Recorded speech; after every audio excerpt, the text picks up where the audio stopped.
काकाची बायको आली, तिच्या मांडीवर डोकं ठेव. मैत्रिणीच्या मांडीवर डोकं ठेवलं तर तुझं काही खरं नाही. हा नाही आजी, असं कधीही होणार नाही. तुम्ही दोघेही दुहेरी नातं जपताय. मी तुमच्या नात्याच्या आड कधीच येणार नाही.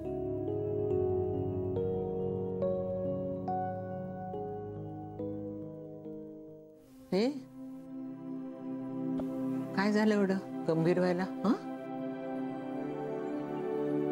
असे बघू नका माझ्याकडे.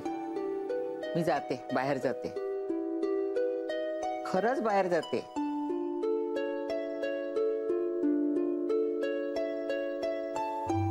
मी गेल्यानंतर तुमचं ते काय ते ड्वेट ते म्हणा, प्रेमगीत म्हणाल ना.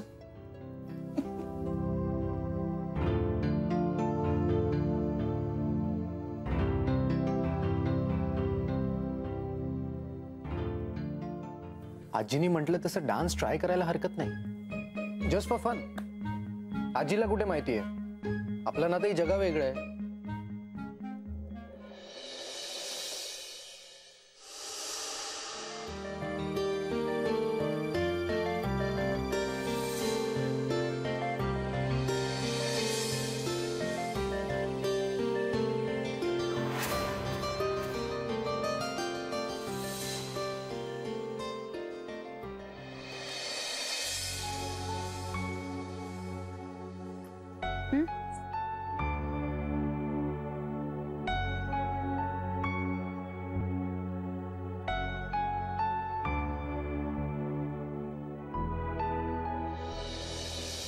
काय रे, काय झालं?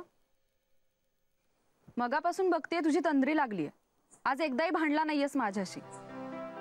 कॉफी घे, थंड होती.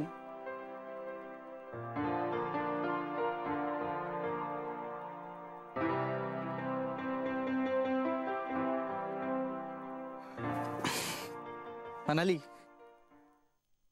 तू हो म्हणणार नाहीस मला माहितीये, पण तुला ना माझ्याशिवाय करमतच नाही. गैरसमज आहे तुझा. हे बघ, आत्ताच सिद्ध केलंस तू. आपल्या दोघांना एकमेकांची भांडल्याशिवाय चैन पडतच नाही. मी भांडते तुझ्याशी, तू भांडतोस माझ्याशी. हे बघ बघ बघ कशी बोलतेस बघ वचा वचा. मनाली, आपण कुठल्याही विषयावर भांडू शकतो, अगदी या विषयावर सुद्धा.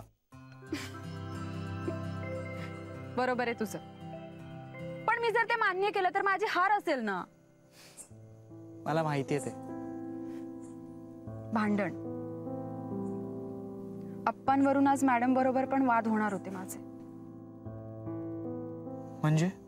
म्हणजे बघ ना, त्या क्षणी अप्पांना आपण एक रंगेल म्हातारा समजत होतो, पण त्यांच्यातलं वेगळे पण मॅडमच्या लक्षात आलं.